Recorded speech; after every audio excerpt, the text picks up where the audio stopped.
नमस्कार दोस्तों, मैं हूं प्रशांत और एक बार फिर से स्वागत है आपका इस YouTube चैनल पे, जिसके माध्यम से उत्तराखंड और खासकर कुमाऊं की महत्वपूर्ण सांस्कृतिक और ऐतिहासिक धरोहरों को आप सबके सामने लाने की कोशिश की जा रही है। दोस्तों, आज उसी कड़ी में हम लोग पहुंचे हैं इस क्षेत्र के एक बहुत महत्वपूर्ण पवित्र गोरखनाथ धाम की ओर, और जो कि चंपावत से लगभग 30 किलोमीटर दूर मंच नामक क्षेत्र के समीप स्थित है। और यहाँ पर मंच से थोड़ा सा आगे मिट्टी खाल जगह से एक गांव है, वहां से केवल 1.5 से 2 किलोमीटर की दूर स्थित यह पवित्र स्थान है। मेरे पीछे आप उसका मुख्य द्वार देख सकते हैं।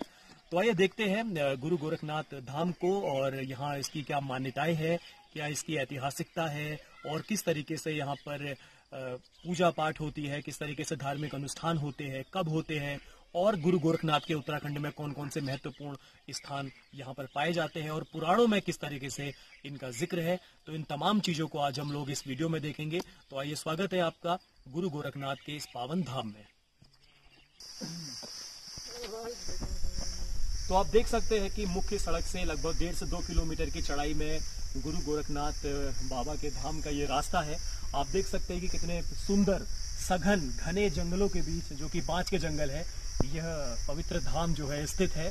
और इस स्थान को चुना था गुरु गोरखनाथ बाबा ने अपनी तपस्थली के रूप में, और यहाँ पर एक धुनी प्रज्वलित की थी जो अभी तक जो है सतत रूप से जलती चली आ रही है। तो चंपावत का यह क्षेत्र अपने आप में इसलिए भी खास है क्योंकि यहाँ पर बहुत सारे सिद्ध पुरुषों ने, बहुत सारे महान ऋषि मुनियों ने अपनी तपस्थली के रूप में इस क्षेत्र को चुना, चाहे वो गुरु गोरखनाथ हो, या फिर उसके बाद बाबा नागनाथ हो, या फिर उसके बाद बाबा ढेरनाथ हो।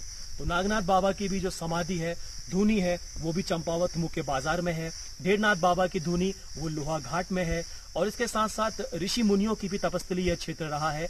और पाटी ब्लॉक में ही ऐसा एक स्थान है गगरचूला, जहाँ पर महर्षि ऋषि गर्ग मुनि ने वहां पे तपस्या की थी। और तो फिलहाल आप देखिए कि कितना खूबसूरत यहाँ पे मौसम हो रहा है, और कितने खूबसूरत ये सघन वनावली के मध्य जो है ये स्थान है।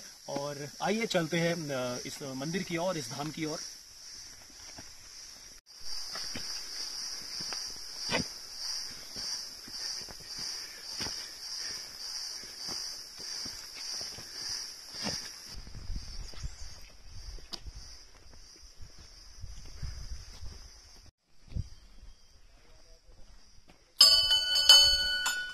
तो हम लोग प्रवेश कर चुके हैं इस कैंपस में गुरु गोरखनाथ बाबा के धाम पे।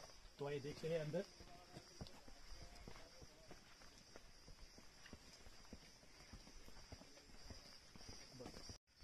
तो हम पहुंच चुके हैं बाबा गुरु गोरखनाथ के इस पवित्र धाम में।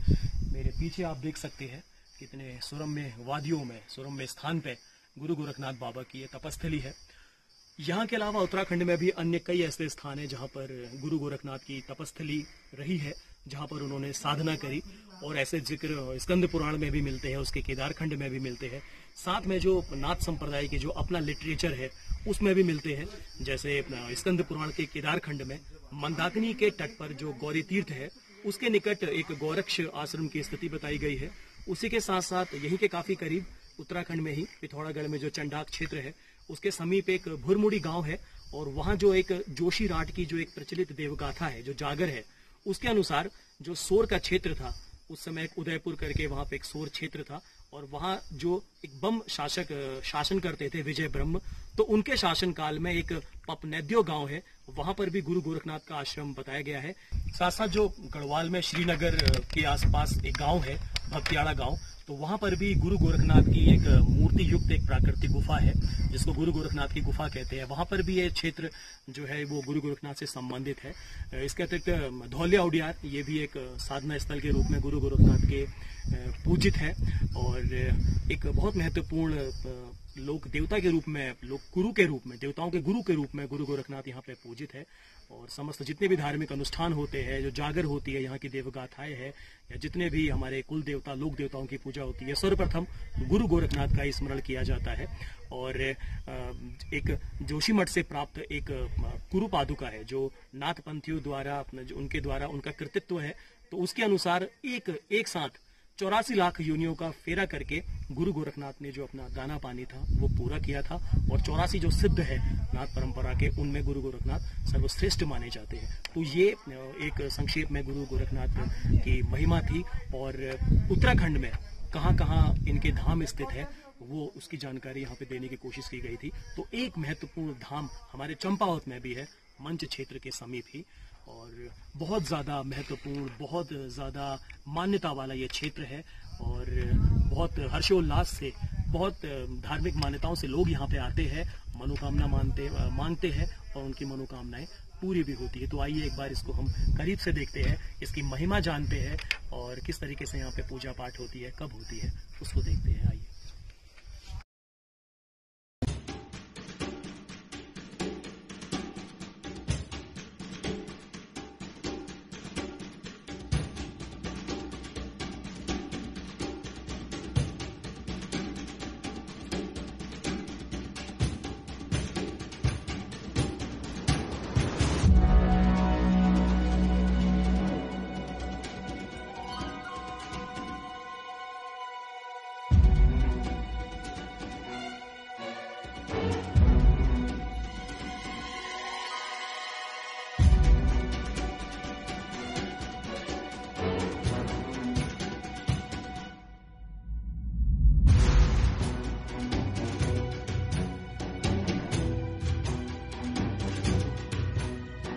सौभाग्यशाली अपने आप को हम लोग इस समय महसूस कर रहे हैं, क्योंकि हम लोग उस स्थान में बैठे हुए हैं, उस जगह बैठे हुए हैं जहां पर सिद्ध नाथपंथी गुरु बाबा मत्स्यनाथ के शिष्य गुरु गोरखनाथ ने तपस्या की थी, अपनी धुनी प्रज्वलित की थी, जो अभी तक सतत रूप से यहाँ पे जल रही है।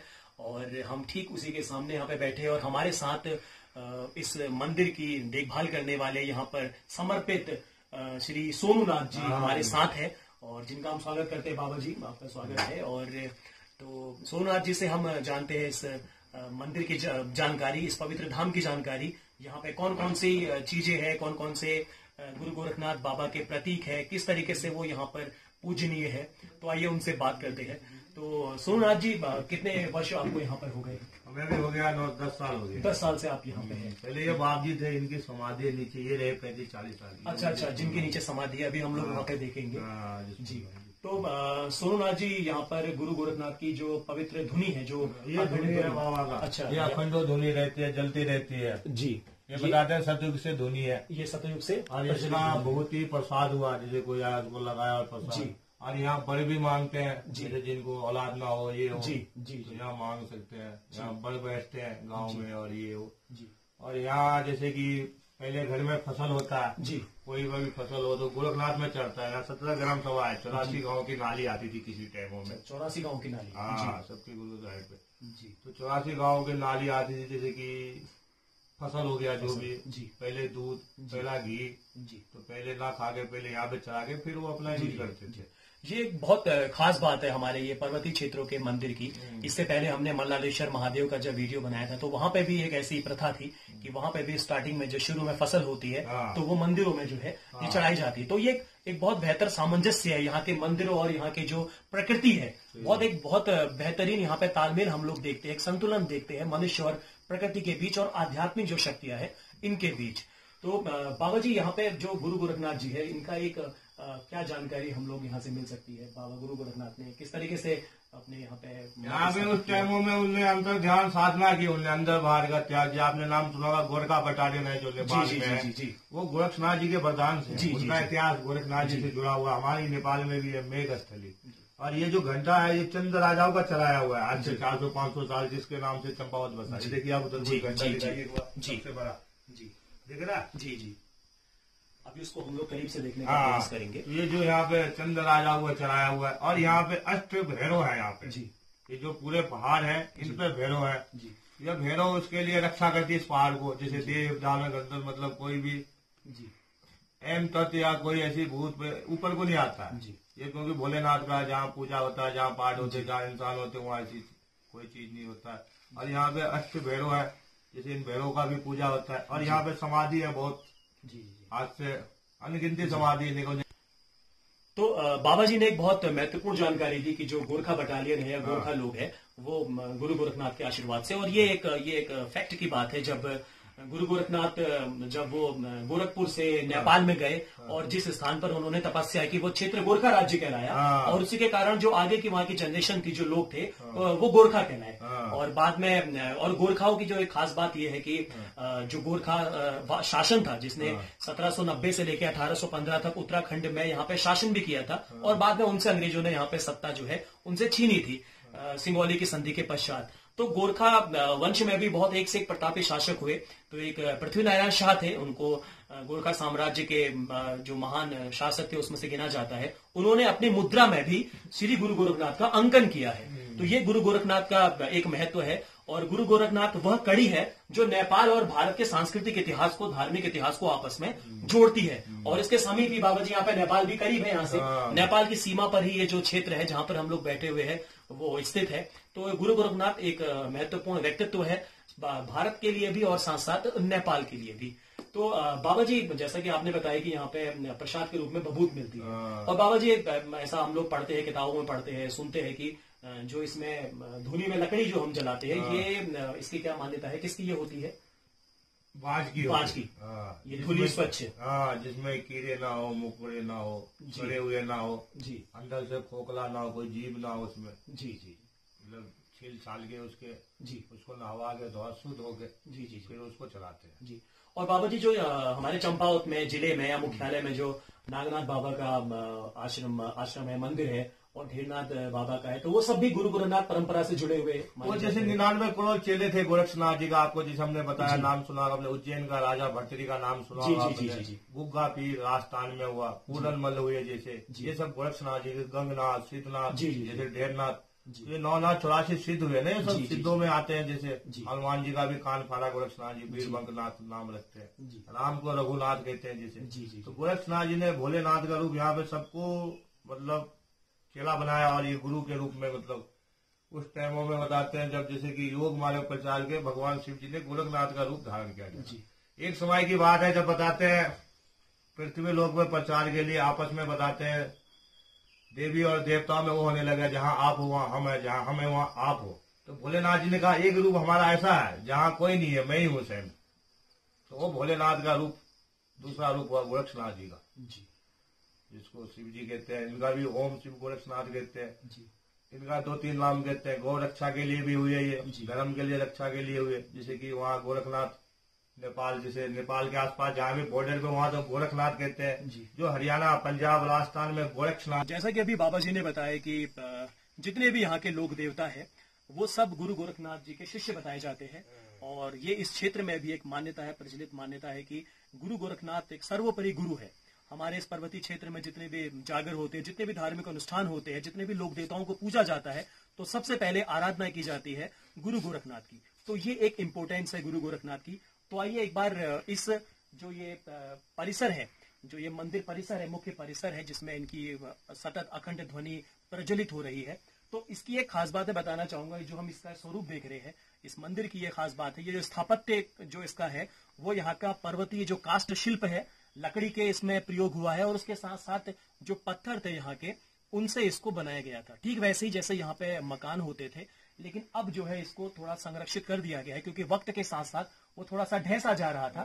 तो अब इसको यहाँ के प्रयासों से थोड़ा इसको मजबूत बना दिया गया है, दीवार दे दी गई, जिसके कारण ये अपने किनारे से मौलिक स्वरूप में नहीं है। अभी भी अंदर मिट्टी का ही है जी, भीतरी भाग जो उसका है मंदिर का, वो अपने मौलिक स्वरूप में है। तो आइए अब देखते हैं कि इस मंदिर में अंदर कौन कौन से वो हिस्से हैं जो महत्वपूर्ण है, जो पूजनीय है। तो बाबा जी के साथ दर्शन करते हैं करके हम उन हिस्सों का। आइए बाबा जी, ये भोलेनाथ शिव जी का यहाँ पे जल चढ़ता है। अच्छा, देखिए, ठीक ठीक ठीक, एक ये महत्वपूर्ण हिस्सा है यहाँ का। आइए बाबा जी आगे को देखते हैं। यहाँ से पूर्णागिरी का है, और इस साइड में पूर्णागिरी है, पहाड़। जी जी जी, यहाँ पे माता पूर्णागिरी का, माता पूर्णागिरी का। ठीक।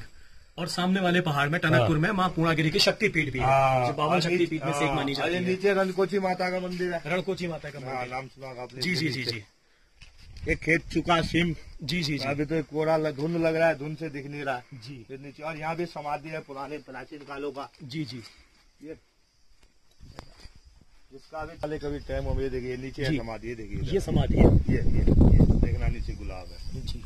देख रहे हैं, समाधि है नाथ जी के, जो आज से 100-200 साल पहले जो रहे होंगे बाबा जी, उनकी समाधि है ये सब। और ये बाबा गोरक्षनाथ जी का आसन है, जिसको गद्दी कहते हैं हम। यहाँ पे गद्दी भी चढ़ते हैं, आपने देखा होगा, वहाँ पे कम्बल रखे हैं बहुत। देखिए वो किसी का जो मनोकामना पूर्ण हो जाता है, जैसे कि धूप, अगरबत्ती, घी, घंटे, ध्वजा, कम्बल, आसन चढ़ाते हैं, जैसे आसन आसन कहते हैं ना बाबा का, आसन चढ़ता है। तो ये यहाँ पे भैरव है, इनके नीचे रक्षक, दोनों साइड में भैरव है बाबा का। और यहाँ गद्दी चढ़ती है इसी के अंदर, ऐसे परिक्रमा भी लगता है इसके अंदर से, लेकिन धोती बांध के, जो 2-3 दिन पहले घंटे प्याज ना खाया हो, शुद्ध वातावरण से। ये मतलब ये यहाँ का एक धार्मिक एक मान्यता है कि यहाँ पे जो भी आएगा वो इन सारी चीजों का पालन करके ही यहाँ पे आएगा। जगह शुद्ध 2-3 दिन पहले। यहाँ पे बताना चाहूंगा, जो ये दीवार हम देख रहे हैं इस समय, पहले ये जो पर्वतीय जो मकान शिल्प होता था तो वैसा ही ये था, लेकिन बाद में संरक्षण के कारण यहाँ पे एक मजबूत दीवार दे दी गई है, लेकिन अंदर मिट्टी का है अभी भी। हाँ, क्योंकि पहाड़ी देवी देवता जब तक गौ माता की गोबर से निपाई ना हो तो शुद्ध नहीं होते ना। सीमेंट तो सीमेंट ही हुआ, वो आज के लिए हुआ, सोन शगत, लेकिन जो असली है हमारा पड़ता मिट्टी से। बाबा जी, जो ये अभी आप लोगों ने ये जो ये झरोखे हैं, इनसे हमें अंदर दर्शन कराए, तो ये दर्शन हम यहीं से कर सकते हैं। अंदर जाने की अंदर वही धोती बांध के, जो मैंने आपको बताया, बिना घंटे प्याज, सिले हुए वस्त्र ना हो, बेल्ट ना हो चमड़े का, ऐसे कुछ चीज लेके अंदर नहीं प्रवेश करते। तो अन्य श्रद्धालु बाहर से इस तरीके से देख सकते हैं। हाँ, अंदर इसी के लिए ये बहुत महत्वपूर्ण। हाँ, जो मतलब धोती बांध के वो अंदर करेंगे, नहीं तो बाहर इसी के लिए बना है ना, चारों तरफ घूम के। ये खिड़की भी इसी के लिए बने, पहले से ही बने हैं खिड़की, कोई भी जो अंदर। बिल्कुल, ये काष्ठ कला जो दिख रही है, ये पहले की ही बनाई हुई, जो चंद्र शासक, कत्यूरी शासक के समय जो बनाया जाता था। तो अब देखते हैं मंदिर के अन्य कौन कौन से महत्वपूर्ण हिस्से है। वो कौन सा घंटा है जो, जैसा कि बाबा जी ने बताया कि चंद्र शासकों के द्वारा चलाया गया होगा, वो आगे जो दिख रहा है। बाबा जी, ये घंटा आप कह रहे थे? हाँ, चंद्र राजा का टाइम का है, कहते हैं 400-500 साल पुराना चलाया हुआ है। ये काफी विशाल भी है, इसके अगर हम देखें तो काफी विशाल ये इसका जो है। इसके बनावटी भी अलग है सभी घंटों से। क्या होता है, कोई कहते हैं अष्ट धातु का भी हो सकता है, अष्ट धातु का। बाबा जी, ये क्रांतेश्वर मंदिर है यहाँ पे समीप में, वो टॉप में दिखता है, लेकिन अभी कोरे करके नहीं दिख रहा है, उस टॉप में दिखता है वो। और उससे भी इस मंदिर का कुछ संबंध बताया जाता है। अब यहाँ तो बताते हैं, जितने भी चंपावत में स्वर हैं शिव जी के, 8-9 स्वर यही भी तो है, यहीं पे ही है, लेकिन वो शिव जी के है, ये गोरखनाथ का है। जैसे कि गोरखपुर गोरखनाथ जी, ये उनसे हुआ। और क्रांतेश्वर से भी एक पर्वत से भी रास्ता आता है, वहाँ से भी कई लोग यहाँ से आते हैं, पैदल आते हैं लोग। मार्ग है पैदल वाला यहाँ पे आते हैं। जैसे अब हरेश्वर है, तारकेश्वर है, बालेश्वर है, यहाँ पे बहुत स्वर है, बताते हैं 8-9 स्वर है।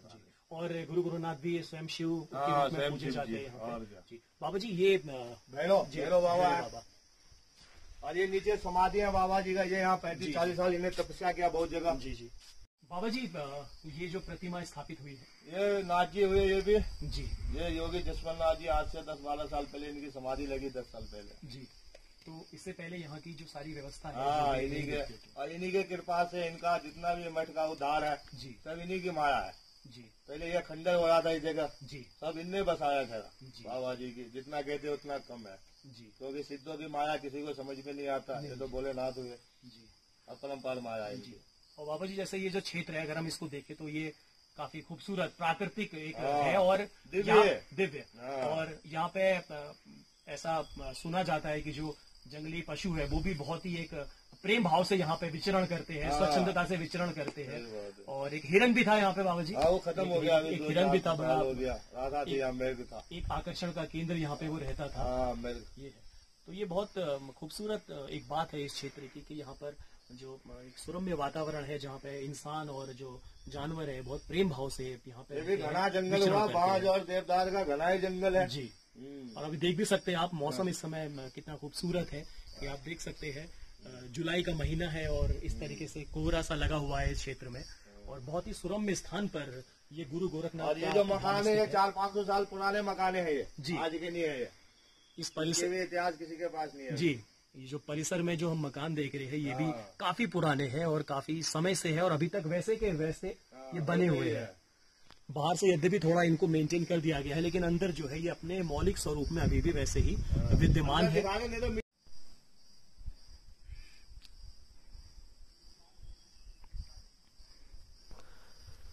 गर्ग संहिता के अनुसार भगवान महादेव शिव ने एक बार देवताओं के प्रश्न का उत्तर देते हुए कहा कि अहमेवास्मि गोरक्षो मद रूपम तन निबोधत योग मार्ग प्रचाराय मया रूपमिदम धृतम। अर्थात मैं ही गोरक्षनाथ हूँ, मेरा ही रूप गोरक्षनाथ को जानो। लोक कल्याणकारी योग मार्ग का प्रचार करने के लिए मैंने ही गोरक्षनाथ के रूप में अवतार लिया है। जिस दिन भगवान शिव का गोरक्षनाथ रूप में प्राकट्य हुआ, उसको गोरक्षनाथावतार कथा ग्रंथ के श्लोक में कुछ इस प्रकार प्रस्तुत किया गया है। वैशाखी शिव पूर्णिमा तिथि वरे वारे शिव मंगले लोकानुग्रह विग्रह शिव गुरु गोरक्षनाथो भवत। योगी प्रवर नरहरिनाथ जी के अनुसार महायोगी गोरक्षनाथ का प्रकटीकरण वैशाख मास की पूर्णिमा तिथि मंगलवार को हुआ था। गुरु गोरक्षनाथ ने नाथ पंथ के योग दर्शन में भारतीय धर्म साधना का एक समन्वित साधना मार्ग प्रस्तुत किया। गुरु गोरखनाथ द्वारा स्थापित चारों दिशाओं में अनेकानेक देवालय, मठ, मंदिर, धुनी, गुफाएं, चरण पादुकाएं, तपस्थली आदि सर्वत्र मिलते हैं। जैसा कि अभी बाबा जी ने बताया कि इस मंदिर परिसर में एक और महत्वपूर्ण हिस्सा है और वो है बटुक भैरव का। ये है उनका मंदिर।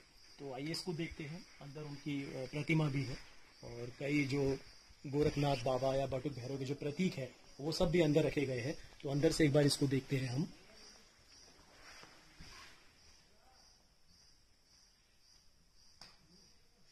तो एक बहुत ही प्राकृतिक क्षेत्र में ये है और बहुत ही प्रकृति की यहाँ पे हम सुषमा जो है उसको देख सकते हैं। ये आप देख सकते हैं कि तरह तरह के फूल पुष्प यहाँ पर इस परिसर में लगाए गए हैं और बहुत खूबसूरत एक रमणीय स्थान है।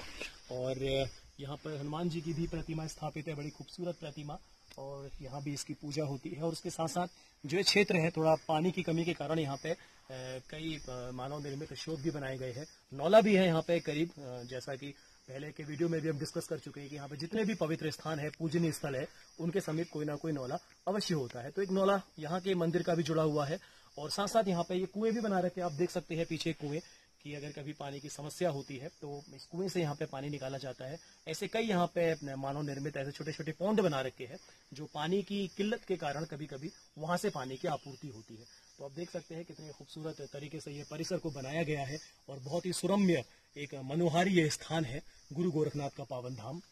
बाबा जी यहाँ पे पूजा पाठ किन अवसरों पे होती है? ऐसे तो शाम सुबह 7 दिवाली 7 की 8 पाठ बसंत नाम सुना होगा, इनके लिए रोज ही दिवाली है, रोज ही बसंत है। लेकिन गांव वाले के लिए जैसे अवसर नवरात्रा हो गया, जेठ की अष्टमी हो गई, शिवरात्रि हो गया, ये साल में 4-5 पर्व जो होते हैं। शिवरात्रि, जन्माष्टमी हो गया, शिवरात्रि हो गया, नवरात्रे हो गए, जेठ की अष्टमी हो गया, इन टाइमों में पूजा होता है। या जैसे सावन हो गया, सावनों में बाद मांगी गोरखनाथ की रोज ही पूजा होता है। संत का कहते हैं 7 दिवाली 7 की 8 पैर बसंत, इनके लिए रोज ही दिवाली है, रोज ही बसंत है। जब इच्छा तब पूजा करो। और बाबा जी हम लोग देखते हैं कि जो युवा वर्ग है, जैसे हर वर्ग की यहाँ पे आस्था है, लेकिन युवा वर्ग बहुत ज्यादा उत्साहित रहता है इस क्षेत्र में और पैदल आते हैं दूर दूर से और रात भर ठहरते हैं, जागर होती है, धार्मिक कीर्तन होता है। हाँ, भजन कीर्तन जी। और रात को फिर सब लोग यहीं रुकते हैं बाबा जी? हाँ, व्यवस्था है, धर्मशाला बने, नीचे कमरे बने, इसी के लिए बने हैं यहाँ रहने के लिए। अतिथि आए बाबा, कोई भी आओ जी, किसी के लिए कोई पाबंदी नहीं? कोई पाबंदी नहीं। लेकिन पाबंदी हुई है जो हिसाब किताब है मठ का, घंटे पे, हाँ, जो धार्मिक है, ऐसे पाबंदी भी हुआ। खान पान, हाँ, पहनावे, शुद्ध वातावरण हो जी, अगले के भी साफ सफाई, अंदर भी बाहर भी जी है। तो ये थे हमारे साथ इस मंदिर के प्रबंधक, यहाँ की व्यवस्था देखने वाले लगभग 10 सालों से श्री योगी श्री सोनूनाथ जी।